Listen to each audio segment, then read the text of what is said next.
तो दोस्तों, जैसा कि एक्सपेक्टेड था कि वर्ष 2024 भारत के डिफेंस सेक्टर के लिए बहुत ही ज्यादा महत्वपूर्ण होगा, क्योंकि ये वही साल है जब भारत के कई सारे महत्वपूर्ण वेपन्स का टेस्टिंग शुरू होगा। कारण ये है कि काफी लंबे समय से काम किया जा रहा था और इसे शायद इत्तेफाकी कहा जाएगा कि काफी सारे वेपन्स की टाइमलाइन 2024 ही रखी गई थी। कल ही मैंने आपको एक वीडियो बनाकर बताया था कि भारत 2024 के मध्य तक दुर्गा 2 नाम के लेजर वेपन का परीक्षण कर सकता है, जो कि भारत के लिए सबसे ज्यादा महत्वपूर्ण है।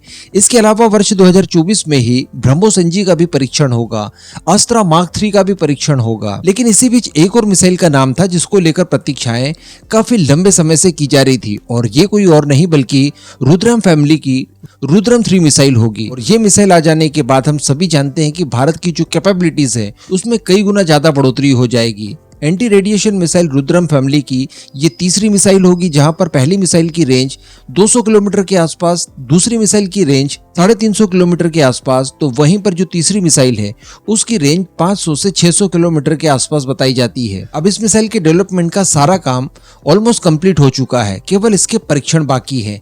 तो इसी संबंध में बताया ये जा रहा है कि नासिक फैसिलिटी में एक Su-30 MKI विमान को इसके लिए तैयार किया जा रहा है। वो विमान भी लगभग पूरी तरह से तैयार हो चुका है, यानी मिसाइल के इंटीग्रेशन संबंधित जो भी चीजें उसमें एड ऑन करनी होगी वो सारी की जा रही है, ताकि इसके बाद इस मिसाइल को इंटीग्रेट करके इसके परीक्षण शुरू कर दिए जाए। तो कहा जा सकता है कि आने वाले एक आध महीने में हमें इसके कैपेटिव फ्लाइट ट्रायल्स वगैरह होते हुए देखने के लिए मिलेंगे। ये मिसाइल मास डिस्ट्रक्शन करने के लिए बहुत ही ज्यादा उपयोगी होगी। जैसा कि हम जानते हैं कि एयर डिफेंस सिस्टम्स की तो ये दुश्मन होती है, तो इसको रोक पाना बहुत ज्यादा मुश्किल है। चूंकि एयर लॉन्च है और 600 किलोमीटर के आसपास रेंज भी है, तो कहा जा सकता है कि ये कवरेज काफी लंबा चौड़ा दे सकती है।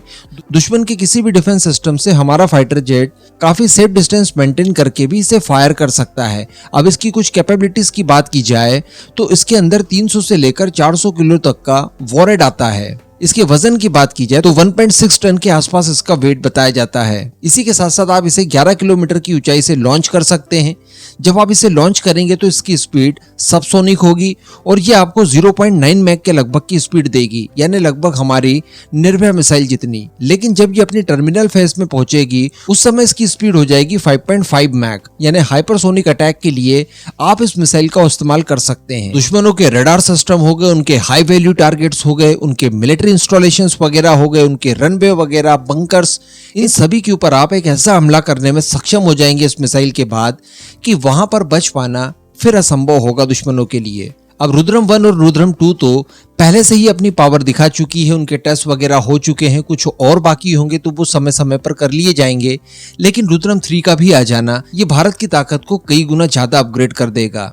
अब इनके इस्तेमाल की बात की जाए तो रुद्रम 3 को इस समय केवल Su-30 MKI से ही इस्तेमाल किया जा सकेगा। हालांकि वही सबसे ज्यादा नंबर्स में भारतीय वायुसेना में शामिल भी है। लेकिन अगर इसके बाकी के 2 वेरिएंट्स की बात की जाए, रुद्रम 1 और रुद्रम 2, तो इनका इस्तेमाल हम लोग तेजस मार्क 1A और तेजस मार्क 2 से भी कर पाएंगे। लेकिन रुद्रम 3 मिसाइल जो कि काफी ज्यादा बड़ी है, काफी ज्यादा भारी भरकम है, इस वजह से इस मिसाइल का इस्तेमाल तेजस मार्क 2 जैसे फाइटर जेट में नहीं किया जा सकेगा। बाकी ये जरूर कहा जा सकता है कि संभावनाएं रफाल के साथ भी आने वाले समय में हम लोग देख सकते हैं, एक्सपेक्ट कर सकते हैं, क्योंकि रफाल इतना कैपेबल है कि वो इस मिसाइल को प्रॉपर मैनेज कर सकता है। बाकी इस पूरे मुद्दे पर आपका जो भी मानना हो नीचे कमेंट करके जरूर बताइएगा।